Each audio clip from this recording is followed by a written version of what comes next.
Thank you very much, Professor Lee. Just a long introduction typically means that the person is very old. That's it.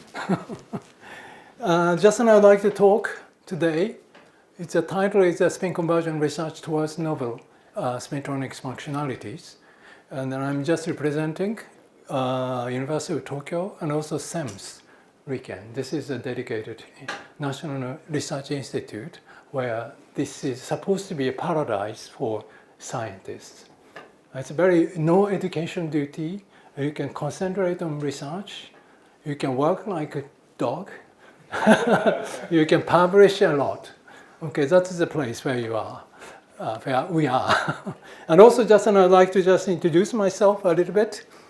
And my name is, as Professor Lee told me, that my field is nanomagnetism and also spintronics. And I'm currently serving as a professor at ICSP, University of Tokyo, team leader at RIKEN. And also then luckily I got this position in France at the SpinTech, where then I can serve as a chair of excellence and then heading some research projects. And myself, and I finished my PhD under the supervision of Professor Yoshichika Otani. You may know this book, Physics of Ferromagnetism. And also there's a postdoc, and I worked with Professor Michael Coy in Dublin. He also is famous for this textbook, Magnetism and Magnetic Materials. And then after that, then I moved to France. As you can see, Laboratoire Luinaire, that means quite old, because now it doesn't exist. Now the acetunel. And then I was working with Dr. Dominique Gibault and CLTBT, this Dr. Bernard Pantier. And both of them are deceased now because they're very old. Okay, and then the magnetization reversal process in microarray of ferromagnets, that's what I was working when I was in France. And the interaction between ferromagnetic particles array and superconductive niobium films. So that's what we are working on, particularly flux quantization. Okay, and then I'd like to just show you this my collaborators or my group members. Now they're quite international. To be honest, Japanese is minority, and only my assistant, secretary, and myself, and these two Japanese guys. Otherwise, all German, Koreans, Chinese, and mostly Chinese and also Venezuelan, all this international. And also the key person in this research and all this Jorge Pebla, and so Lian Liao, and also Yun Yong Fan. He just finished his PhD with me a year ago, and he's now doing military service. You see, so then he's enjoying in KAIST. He's luckily selected as a kind of scientific officer, even though then he's doing military service. Okay, so this is my collaborators, and these are funding agencies. I'd like to just also, then if you're interested in, you can take a photo, and then you can look at all the papers, and if it's somehow related, and then these red marked names are the key players in this type of study.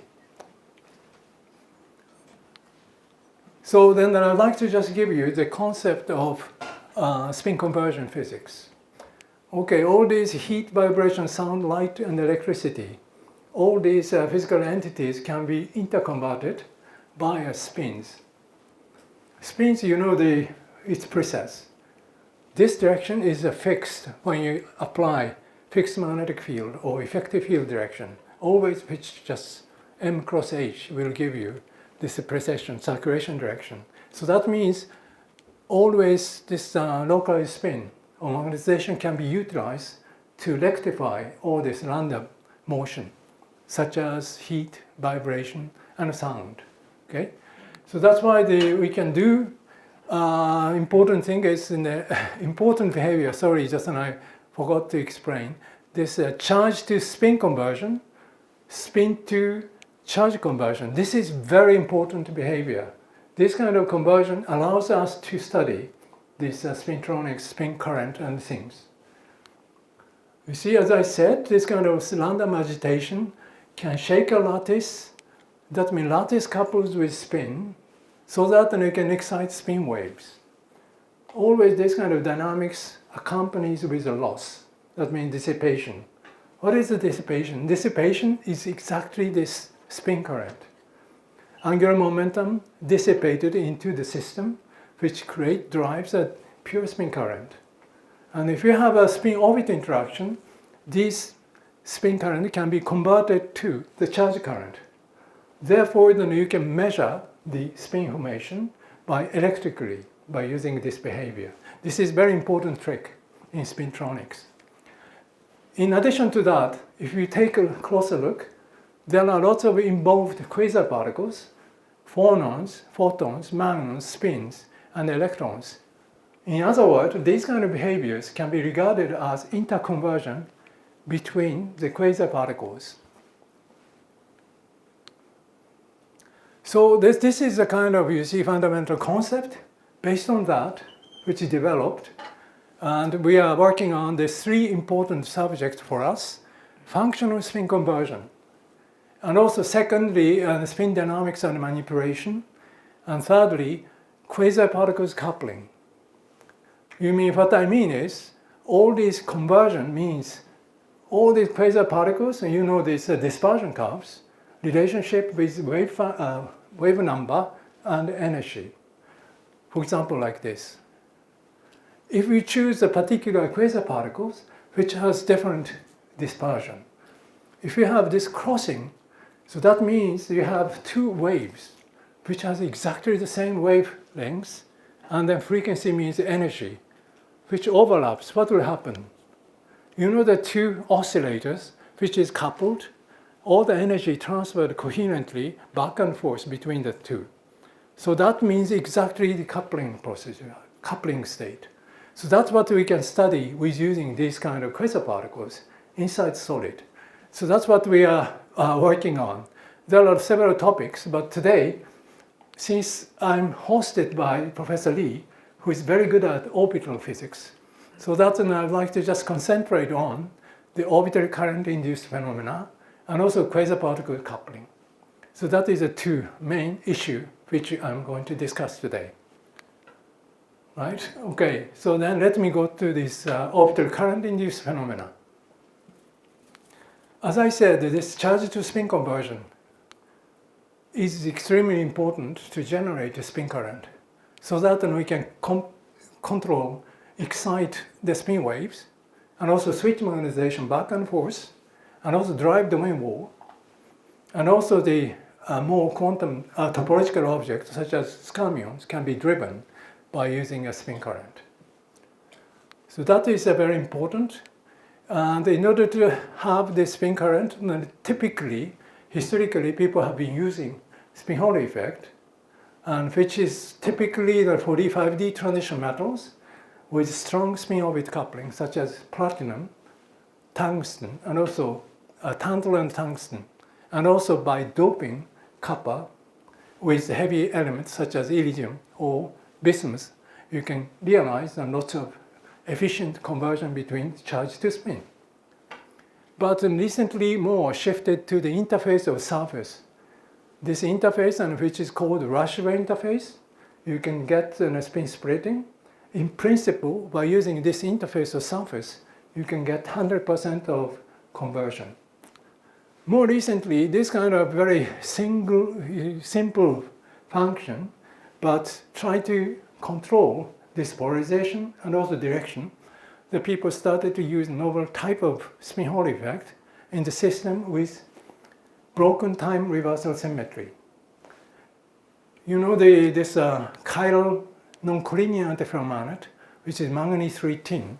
That's what we are interested in. And these kind of materials now are classified into this ultramagnet, which is known as, you see, one of them is a ruthenium dioxide and also manganese silicide, like this. And this one is booming at the moment in our fields. So that's what I would like to say. Then importantly, these kind of physics relying on the spins and charges. Okay, but then in solid, what you have, another freedom is lying on the lattice. consequently, what you have is orbitals. You have to have this kind of lattice, otherwise you never have orbital degree of freedom. Therefore, then you end up with this kind of variety of interactions, such as Jantela distortion, spin-orbit interaction, exchange interaction, and also electron-phonon coupling, and also this magnon-phonon coupling and spin lattice coupling. This kind of coupling behavior is relying on orbitals and spins, and lattice is a very important thing. That's what I want to say. And then we just look at the spin current, which is flow of angular momenta. You see angular momentum is flowing. Then we can just, and that's why then we can use this one in order to exert torque and also control magnetization. And also can be defined in a vacuum under solid, okay? And it can be controlled by electric and also magnetic fields. So what if, in the case of orbital currents, which is very similar to spin currents, however, very important point is cannot be defined in a vacuum. Orbital you cannot extract in the vacuum as a single particle like. Unless you have a lattice, then you never have orbital. Okay, that's very important. And based on the orbital character of Bloch states in solid, that means an extended. So that is a very important difference. And also finally, this is more or less the same. You can control by electrically and also magnetic fields. So then I'd like to just discuss this one today, and also which includes, you see, new result and which is not published yet. So that's also there I'd like to discuss. There are two means to generate orbital accumulation. One is utilizing this interface, so-called orbital rush by Edelstein effect, and also bulk effect, which is called orbital Hall effect, similarly to the spin-Hall effect. Orbital also flows, and you can just deviate either left or right according to the orbital moment orientation. So that is what. And also this direction relying on this LS coupling, orbital spin-orbital coupling. And these kind of studies has been done, and particularly experimentally, my group, then Junyoung Kim, again Korean researcher, he's a Japanese lover, and then he's still in Japan, and he got the position in AIST in Tsukuba, and it's very similar to this place. And he did an experiments, and whatever these kind of, you see, orbital accumulation takes place due to this interface or bulk, and which diffusively propagate across the thickness and which enters the ferromagnet via this LS coupling, spin-orbit coupling. This converted to spin, exert a torque on M, and then eventually you can flip or manipulate magnetization direction by using orbital current. So that is a scenario. But as I said, we are going to concentrate on interface behavior today. Okay, and then this main player, Junyoung Kim, who is now in AIST in Tsukuba, and he did a series of experiments. He found just simple oxide, such as alumina, silicon oxide, or titanium oxide, or MgO. This bilayer can be the kind of generator of orbital current. Orbital accumulation takes place at the interface. That's what he reported. And eventually, then which shows significant torque exerting on the ferromagnet. In addition, this depends on the ferromagnetic material. Either you use iron, nickel, or cobalt iron alloy, or permalloy, and which just strength is completely different. That is very interesting. You see, as you can see here, nickel and a permalloy, then which shows very, very small efficiency. That means you cannot exert the torque. But the cobalt iron or iron, you can get significant torque effect. That's what he found. And also then he did a series of experiments by varying the thickness of this copper, and he found this efficiency increase and then stays constant. And then as you increase the thickness again, then it's going to decrease because the conductive copper thickness, which causes a shunting, that's effective current density at the interface decreases. So that is a kind of scenario that we observed. Most interestingly, this is a very important figure, and this torque efficiency as a function of copper thickness for various oxides.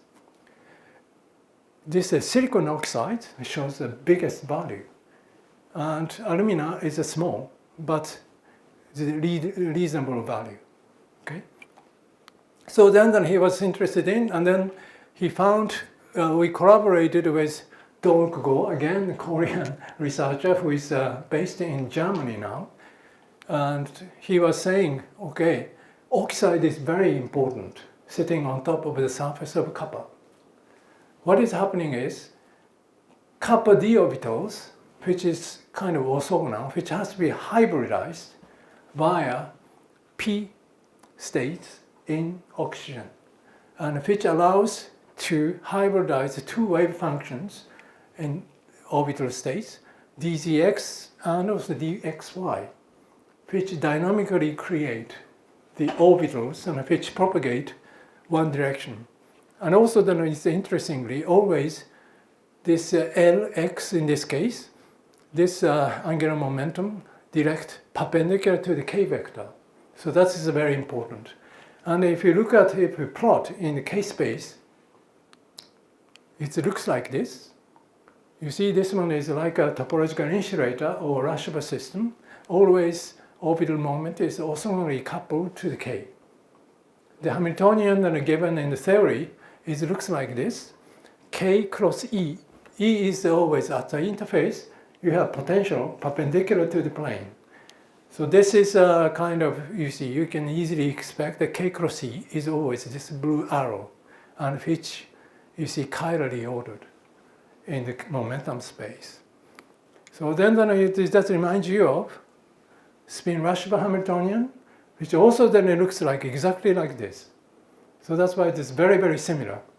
Distinct difference is, in this case, we don't need any spin-orbit interaction. Okay, and then we just thought, okay, number of oxygens sitting on top of copper is important. How it will be decided in the case of oxide? You see, there are two important factors. One is bonding energy. The second is number of oxygen atoms per one positive ions. If you have the table, we made a table, and bonding energy-wise, alumina is very stable oxide. That's why the bonding energy is very large. Okay, and then silicon oxide is easy to release oxygen. And then if I said this NOA, the number of oxygen atom, and which you see bound to one positive ion, is 1.5 and then up to 2. So that means in order to form an orbital Rashba interface, you'd better have a small bonding energy and a large NOA, number of oxygen atoms. So that means that is a kind of consequence. Okay, and then we just calculated number of oxygen atoms divided by the bonding energy. That means a number of oxygen atoms per unit energy. And then we take this number, N sub r, on the horizontal axis, and vertical axis, the torque efficiency. So amazingly, this one is varies systematically from alumina up to silicon oxide. So this is very important finding. So that's why then how many oxygen is sitting on top of a surface is very important. Okay, this is a part of summary of what I talked so far. Right, and then it's considered the orbital torque effects occur in the various oxide copper interface, and particularly this alumina, silicon oxide, titanium oxide, MgO, alumina. So then what we've also I didn't talk, but the ruthenium alumina also interface works. And there are lots of variety of combinations. That's what I like to say. And secondly, this interface condition has a great influence on orbital torque. But I didn't show any result today. And thirdly, this number of oxygen atoms is very critical in determining orbital torque, as I explained here. So then now I'd like to just go to the next. So this is a conclusion. It's important. This interface is very important. And a very important thing that what I want to say is, and this kind of behavior is relying on the orbitals, you see this hybridization. If you have two waves, and you can play with similar things, what we do is we use the surface acoustic waves. Surface acoustic waves, we can design phononic band so that then you can create locally this kind of displacement vector is rotating, which is equivalent to the orbital angular momentum, which aligns to the perpendicular to the plane, for example. And also, if you can benefit from crystal structure, if you just choose a direction where this inversion symmetry or mirror symmetry is broken, and you can just mix two contributions of waves, so that then you can create this kind of LZ, that means orbital moment.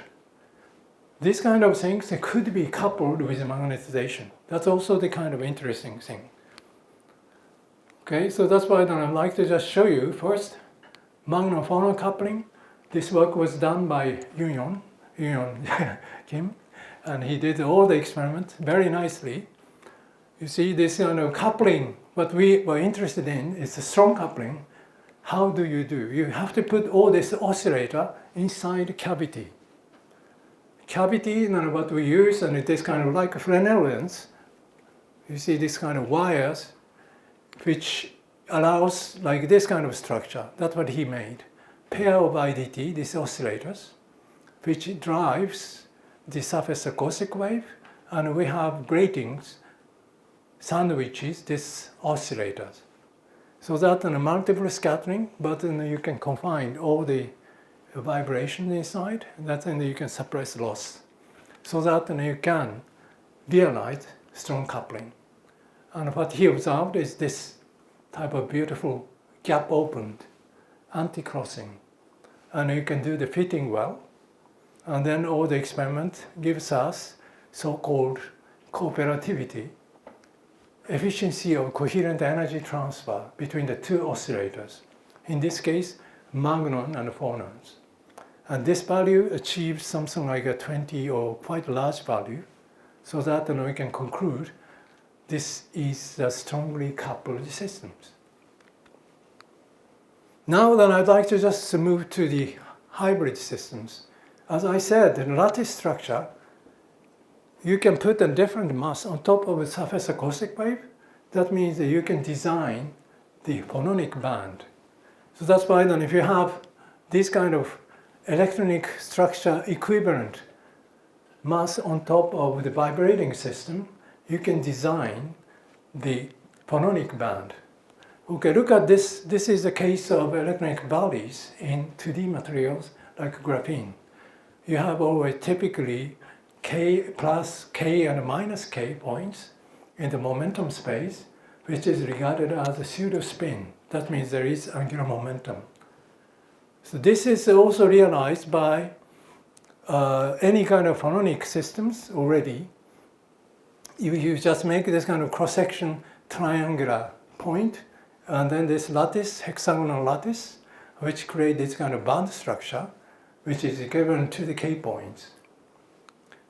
You see, even funny or surprising thing is, this kind of slightly symmetrically different two domains, or the boundary states, which is edge state, selectively this phononic wave propagate along. That's why you can realize sometimes this kind of zigzag propagation, which it's very difficult in reality. But that's this kind of thing which you can. But you see, phononic system is always time reversal even. That means that even if you pass this way or opposite way, it doesn't make any difference. So what would you do if you want to control? You see, and then I like to tell you what we call magnonic crystals, which you can induce in time reversal symmetry broken. So then the typical size is a micron. Frequency is always ferromagnetic resonance. It's a gigahertz also. And a phononic crystal, which I showed you, also the same frequency, and also energy is about gigahertz also. And the wavelength involved is also micron also. So that's why then these two can be combined well. So then eventually then you can have this kind of dispersion curve, the dispersion crossing, so that then you can have a coupling between the two. So that's what you can expect. That's what we call hybrid magnum phonon crystals. And so that then we can just play with something new properties. All right, and in the case of graphene mimicking the system, we have K and K prime points. So by coupling this one with magnetization, what we can expect is like this. You see, selectively, you can pass the K flow, and K prime flow is prohibited because of this time reversely symmetry broken. But then if you change the magnetization direction or magnetic field direction, you can opposite response you can expect. So this is a kind of thing which was you see developed by one of my students, Lian Liao, and he did this very beautiful experiment. The system or device is very simple. A pair of IDT, in between then you have this lattice. Okay, this lattice is just magnetic ferromagnet. That's the case. And then we measure the transmission, S12 or S21. This is a lattice structure. You see, we made this kind of lattice, hexagonal. And in this case, if you just put the line and the mirror symmetry is broken. Okay, but if you choose in a different direction, then you can see the not broken symmetry. So this is a kind of a momentum space, and we can expect highly symmetric gamma point, K and K prime. And this is exactly corresponds to the kind of Dirac points like. And this is also, you see, and then what will happen is, also this is typical size of our system. And this one is kind of 770 nanometers, and about 1 micron. And then you have to remember that the wavelength of surface acoustic wave is about 2 micron, and then frequency is 1.82 gigahertz. Now this experimental result, and it's very interesting. You see that when we pass the current, the surface acoustic wave to the K with this symmetry, or with this direction, with respect to this and the horizontal direction, and it's important thing that you can see this black and red curves, and which changes the relationship when you have a positive magnetic field and negative magnetic field. This exactly corresponds to what I explained, whether the K plus is dominating, a K point, and also K prime point is dominating. So that's what we see. And then if we change this crystal, completely opposite, and the relationship reverses. So that is what we observe. Non-reciprocity is there. This is due to this kind of band structure. And more importantly, and if you choose the direction, which you see this direction and this one is inversion symmetry is not broken. In this case, we don't see non-reciprocity. Red and black is exactly the same. And if you just calculate the difference, in the case of this, and then it's good, becomes like this, and this kind of butterfly-shaped response can be observed. So this also then shows there is a non-reciprocity, which is due to the magnetic materials and also this band structure, right? And then we are just trying to couple with a magnetic magnetization. Very intuitively, then you can expect the magnetization, and also orbital is perpendicular, which may couple the same direction. Then we just measured, and we just found the perfectly perpendicular, this doesn't happen. But if you just a little bit off perpendicular, and then we start to have the maximum, this just tells us that this mechanism is coming from magnetoelastic coupling, which can be given by this sine 2 theta sine theta, this equation. This is very important. contribution. And if we calculate by taking into the shape anisotropy, we can see the peak position is slightly shifted from the perfect perpendicular direction. So that's what we found. That's why then if we apply magnetic field about 3 degrees tilted, we can get the maximum coupling in this type of systems. We can just measure from the measured experimental results, and we can calculate non-reciprocity, which is defined by the difference divided by the sum of total energy transmitted. And also this one is normalized the transmission power, and which reflect on the band structure. So that's very pedagogically, what we can see is the scattering surface acoustic wave and entering to this lattice, and which is scattered off to either this direction or this direction. Normally these two states are degenerated. You see, this one is a plane wave entering, and then if it scatters K minus G, G2, and then this scattering vector, this two of them, the hybridize. What will happen is, as I explained in the area, the hybridized state, displacement vector is rotating, which is exactly the L, orbital moment. You see, for example, this degenerated to scattering vectors, which split now, and which you see makes this kind of in-gap states, and which correspond to this kind of rotating L. So this is what we can expect. And also, the experimentally speaking, array structure which allows hybridization and circular polarized phonons can be created by combining lattice structure and. Okay, so then we can show you this exact we can calculate by considering scattering model, and also this transmittance, and also this non-reciprocity, which really well explains our results. That's what I wanted to tell you.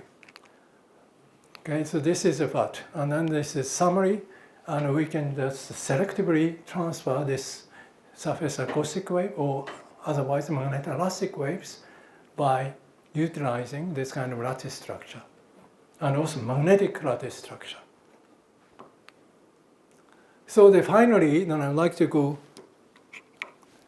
quickly, well, otherwise probably you get bored, or it requires lots of, it's like becoming like an endurance test.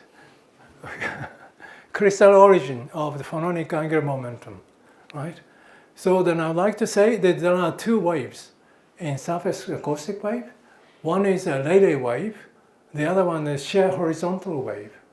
If you can somehow combine two of them, and you can describe this like a hybridized wave function, and you can create global orbital, you see, moment.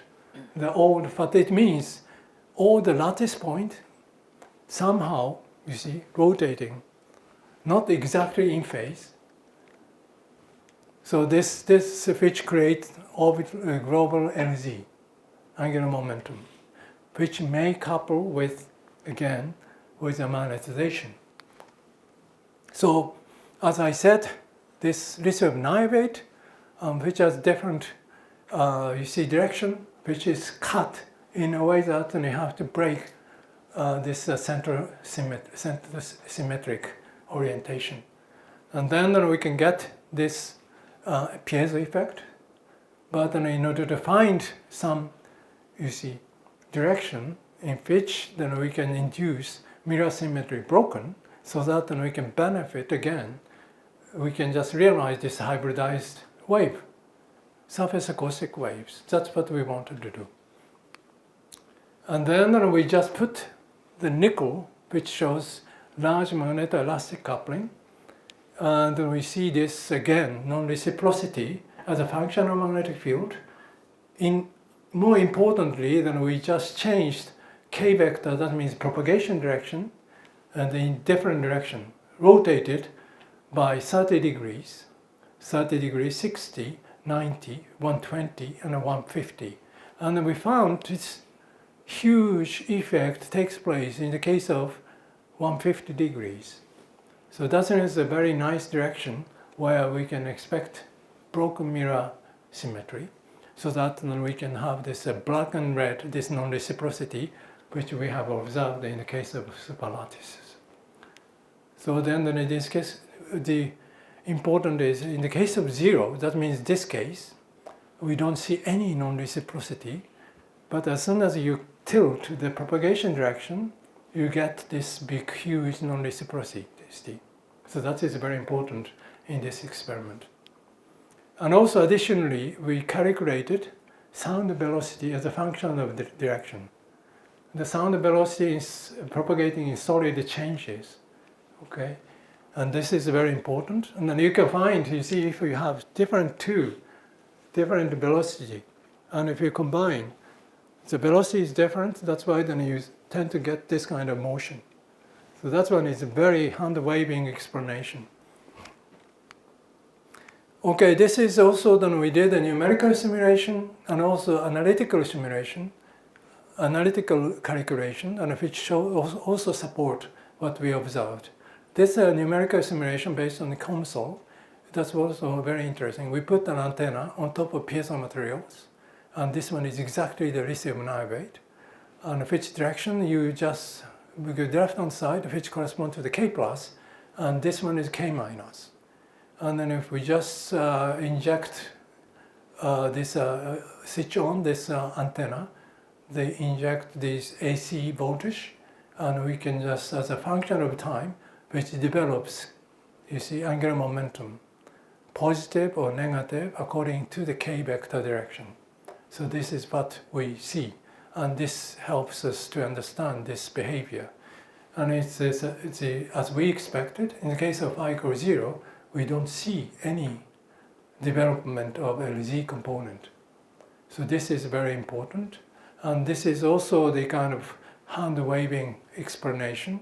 If we have periodical potential difference, electric field is periodically induced, which shows this kind of, you see, sinusoidal variation, which causes the strains. And epsilon xx is an impress, compress, and expansion, and this kind of periodical strain.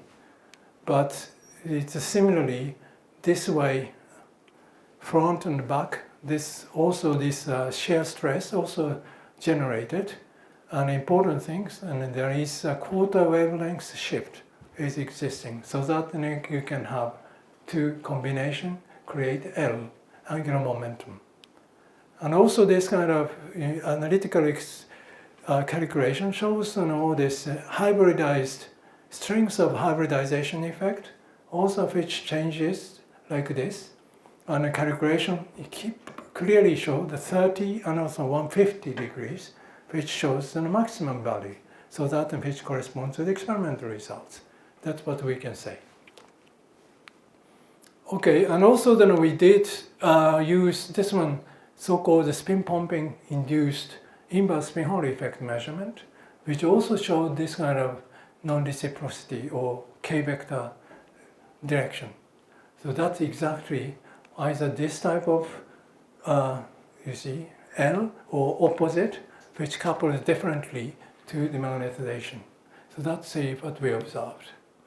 This showed, and we can just use this kind of things to control the magnetic states or dynamics. Okay, so then it's a long talk, and then I'd like to summarize this part, and yeah, maybe you can just look at. Okay, and also these kind of studies is now just kind of booming, and the Japanese NTT, telecom, like telephone and telecom companies, their research is also performing this kind of array, phononic array, and then combined with the magnetic materials, and they are trying to control the kind of transmission of signals. And also this is also the kind of demonstrated optically excited phononic band also, which coupled with magnetization. And then this one is a kind of perspective, and we wrote a recently review, and which will appear in NPJ Spintronics about this hybrid magnophonon crystals. And there are lots of possibilities, edge state, and also non-Hermitian physics, particularly in the case of magnetic materials, you can play with damping. and also this cavity spintronics, and also maybe this kind of magnetic structure, if it shows a non-linear response, then you can use like a neuromorphic computing, like a reasonable computing. So then I'd like to just thank you all for attending my talk. Thank you very much.